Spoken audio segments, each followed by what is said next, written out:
నెల్లూరు జిల్లాలో చిరు వ్యాపారం చేసుకునే 300 మందికి మంత్రి నారాయణ తోపుడు బండ్లను అందజేశారు. రాష్ట్రంలో ఉన్న చిరు వ్యాపారులందరికీ ప్రభుత్వం అండగా ఉంటుందన్నారు.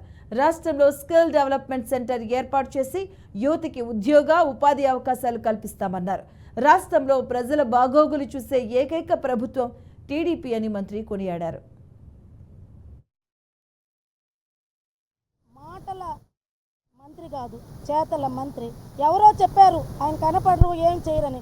కానీ నిదర్శనం ఇప్పుడే బండ్లు ప్రతి డివిజన్కి ఒక తోపుడు బండి పేదలకు ఇవ్వటం జరిగింది. అంతేకాకుండా మహిళలకు పెద్ద పీట వేస్తూ సారు ఎలక్షన్ ముందు ఎలా అయితే ఏమైతే చెప్పారో మహిళలకి స్కిల్ డెవలప్మెంట్ కోర్సు నేర్పించి వాళ్ళ పీరియడ్లో కూడా వాళ్ళకి కొంత అమౌంట్ అనేది ఇచ్చి వాళ్ళకి సర్టిఫికేట్స్ ఇచ్చి జాబ్ ప్రిఫరెన్స్ కూడా ఇవ్వటం జరుగుతుంది. కాబట్టి నెల్లూరు అభివృద్ధి చెందాలంటే మన నారాయణ సారే ఉండాలి. ఈ 5 సంవత్సరాలే కాదు, రాబోయే 5 సంవత్సరాల్లో కూడా సారే 1,00,000 మెజార్టీతో మంత్రిగా ఉండాలని చెప్పని మనస్ఫూర్తిగా కోరుకుంటూ సెలవు.